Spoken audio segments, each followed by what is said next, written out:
এখন বাজে ভোর 3:05 আর আমরা ঠাকুরনগর স্টেশন থেকে এই ফার্স্ট ট্রেন ধরে রওনা দিলাম। কোথায় যাচ্ছি আমরা সেটা দেখতে হলে তো তোমাদের পুরো ব্লগটা দেখতে হবে। আর দেখো আমরা শিয়ালদা প্ল্যাটফর্মে পৌঁছে গেছি। আর আজকে আমাদের এত সকালবেলায় উঠে এই ফার্স্ট ট্রেন ধরাটা পুরোটাই বৃথা, সেটা তো তোমরা দেখতেই পাবে কিছুক্ষণ পর। কেন দেখো, শিয়ালদা থেকে আমরা বাস ধরলাম আর বাস ধরে আমরা আমাদের টাইম মতো হাওড়া স্টেশনে পৌঁছে গেলাম। আর সেখানে পৌঁছে আমরা একটু গরম গরম চা খেয়ে নিলাম। চা খেয়ে আমরা সেই যে প্ল্যাটফর্মে ওয়েট করছি 6টা থেকে দুপুর 12টা অবধি। ট্রেন ছিল 6 ঘন্টা লেট, মানে এমন দিন কোনোদিন আসে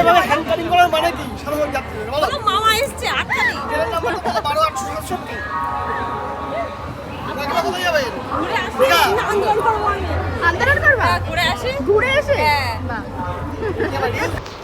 তো বুঝতেই পারছো 6 ঘন্টা বসে থাকার পর আমরা কতটা টায়ার্ড, এরকম যে হবে আমরা ভাবতেও পারিনি। তো আমাদের ট্রেনটা ছাড়লো, ট্রেনে উঠে আমরা যেটাই পাচ্ছিলাম সেটাই খাচ্ছিলাম, কারণ সকাল থেকে এতটাই টায়ার্ড ছিলাম আমরা আর এতটাই খিদে পেয়েছিল। তো ট্রেনে যেটাই আসছিলো সেটাই খেয়েছি। স্টেশনেও আমরা লুচি ঘুগনি খেয়েছিলাম। তো এই যে দেখো আমরা পৌঁছে গেছি কাঁথি স্টেশন। আর এবার আমরা স্টেশন থেকে নেমে অটো ধরবো আমাদের গন্তব্যস্থলে যাওয়ার জন্য। আর দেখো এই প্লেসটা, ওয়াও কি দারুণ! এখানে দাঁড়িয়ে তো আমাদের চোখ জুড়িয়ে যাচ্ছিলো, মনে হচ্ছিলো নেমে কিছু ফটোশ্যুট করে দিই, কিন্তু না, সারাদিনের এত জার্নিতে মনে হচ্ছিলো কখন আমরা রিসোর্টে পৌঁছাবো আর একটুখানি রেস্ট নেব। আর পারছিলাম না, ঘুরতে এসেও মনে হচ্ছে রেস্ট নিই, কি আর করা যাবে, কপালটাই খারাপ আমাদের। তো এই জায়গাতে যাচ্ছিলাম, দেখো এই জায়গাটা জাস্ট অতুলনীয়। এরপর তো আমরা ওখানে পৌঁছলাম, পৌঁছে অনেক রিসোর্ট দেখলাম, বাট আমাদের কোনোটাই মনে লাগছিল না। তারপর আমাদের অনেক খোঁজাখুঁজির পর আমাদের এই রিসোর্টটা পছন্দ হলো। এটা ছিল হোটেল আইলাইট, ভীষণ সুন্দর, একদম বিচ সংলগ্ন। তো এটা আমাদের ভীষণ পছন্দ হয়েছিল আর আমরা এখানেই থাকলাম। তো তোমরাও দেখে নাও রিসোর্টটা কেমন। আর এটা ছিল একটা 5 স্টার হোটেল, আমার তো দারুণ লেগেছিলো। তোমাদের কেমন লাগলো তোমরা জানাতে ভুলো না কিন্তু কমেন্টে। তো এই হচ্ছে বেড। চলো তোমাদের রুমটা একটু ঘুরে দেখায়। আর আমরা ছিলাম এই রুমটাই, কারণ আমার এই রুমটা ভীষণ পছন্দ হয়েছিল। এই ব্যালকানি থেকে একদম বিচ ভিউটা দারুণ ছিল। তারপর আমরা সবাই মিলে ফ্রেশ হয়ে বিচে চলে গেলাম ঘুরতে।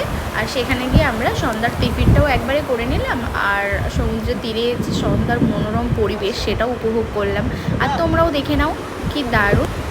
আর এতক্ষণে তোমরা নিশ্চয়ই দেখে বুঝে গেছো আমরা কোথায় এসেছি। আমরা চলে এসেছি মন্দারমণি। মন্দারমণি ভীষণ একটা নিরিবিলি পরিবেশ, আমার দারুণ লেগেছিলো। এখানে প্লাস পয়েন্ট হচ্ছে তুমি তোমার বন্ধুদের সঙ্গে বা পার্টনারের সঙ্গে একদম নিরিবিলি একটা সময় কাটাতে পারবে, অত ভিড়ভাট্টা নেই।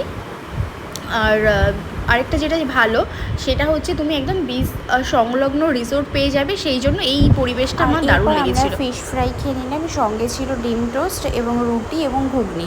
তো এই ফিশ ফ্রাই খাওয়ার জন্যই মূলত আমার সমুদ্রে যাওয়া। আমার দারুণ লাগে এখানকার এই মাছ ভাজাগুলো খেতে। তোমরাও গেলে কখনো ট্রাই করো। আর এই মন্দারমণিতে এখানে ছিল খুব সুন্দর একটা মন্দির, এই মন্দিরটাও তোমরা দেখো, তোমাদের খুব ভালো লাগবে। আর পরদিন সকালবেলা উঠে আমরা চলে আসলাম আবার বিচে ঘুরতে। বিচে সবাই মিলে আসলাম, ঘুরলাম। আর এখানে আমরা প্রচুর ফটোশ্যুট করেছি, সবাই মিলে দারুণ মজা করেছি। সকালবেলায় আমরা টিফিন না করে বিচেই ঘুরছিলাম। তারপর বিচে অনেকক্ষণ ঘোরার পর ফটোশ্যুট করার পর আমরা চলে গেলাম সমুদ্রে ঘুরে খেয়ে দিয়ে রুমে গেলাম। রুমে গিয়ে আবার স্নানের জন্য রেডি হয়ে চলে আসলাম সমুদ্রে। এবার আমরা সমুদ্রে অনেকক্ষণ লাফালাফি করব, সবাই মিলে অনেক অনেক মজা করব, আনন্দ করব, স্নান করব। তারপর আমরা আবার যাব আমাদের রিসোর্টে গিয়ে আবার পুলে স্নান করব। তো দেখো আমরা এখানে যখন স্নান করছিলাম তখন দেখলাম যে কুলফি এলো।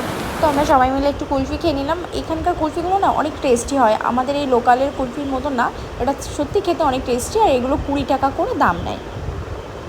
তো এই যে আমরা সবাই মিলে অনেক ফটোশ্যুট করলাম, কি মজা হচ্ছিল এখানে স্নান করতে।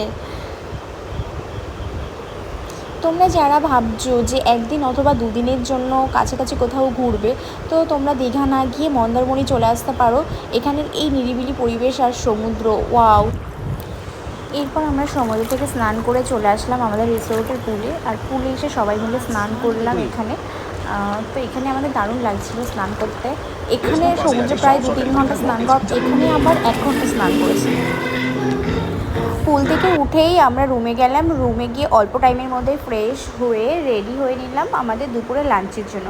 আর আমাদের আজকে লাঞ্চের মেনু ছিল সর্ষে ইলিশ, পমফ্রেট, ভেটকি, গলদা চিংড়ি, সবই ছিল আমাদের আজকের মেনু। আর আমরা যেখানে খেয়েছিলাম ওনার হাতের রান্নাও ছিল জাস্ট ওয়াও। তারপর আমরা বিকালবেলায় বেরিয়ে পড়লাম মন্দারমণি মোহনার উদ্দেশ্যে।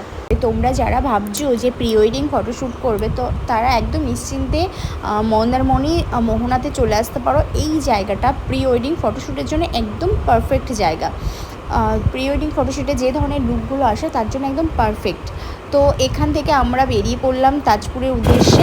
আর এটা ছিল তাজপুর যাওয়ার রোড। এই রোডটা ভীষণ সুন্দর একটা রোড ছিল, এত সুন্দর প্রাকৃতিক পরিবেশ দেখেই চোখ জুড়িয়ে যাচ্ছিল। তো দেখো আমরা পৌঁছে গেলাম তাজপুর। আর তাজপুরের সমুদ্রের ঢেউগুলো অনেক বড় বড়, এখানে বিচ নেই। আমরা যখন গেছিলাম হয়তো জোয়ার ছিল, যার কারণে আমরা এখানে বিচটা দেখতে পাইনি। তাজপুরে আমরা 20 মিনিট মতো ছিলাম, এখানে কিছুক্ষণ বসে সমুদ্রের হাওয়া খেলাম, ফটোশ্যুট করলাম। আর খুব বেশিক্ষণ থাকিনি এখানে, ভীষণ থাকতে মন চাইছিল, বাট কী করবো, এরপর আমাদের যেতে হবে শঙ্করপুর। সব জায়গাগুলোই তো ঘুরে দেখতে হবে, কারণ পরের দিন আমাদের বেরোতে হবে।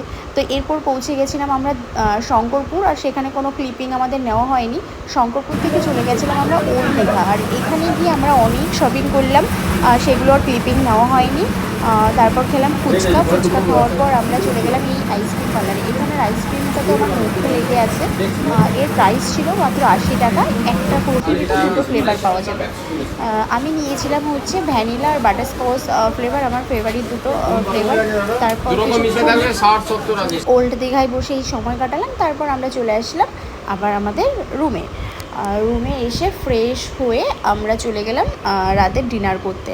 তো আজকে রাতে আমাদের ডিনার ছিল রুটির তড়কা খেয়ে আমরা রুমে এসে ঘুমিয়ে পড়লাম। পরদিন দুপুরে আমাদের বাড়ি যাওয়ার পালা। আর আমরা সকালে ব্রেকফাস্ট করে নিলাম আর কিছু টিফিন নিয়ে নিলাম। তারপর আমরা দুপুরের লাঞ্চটা করে বাড়ির উদ্দেশ্যে সবাই বেরিয়ে পড়লাম। সবাই ভালো থেকো, সুস্থ থেকো, টাটা। অন্য কোনো ব্লগে দেখা হবে।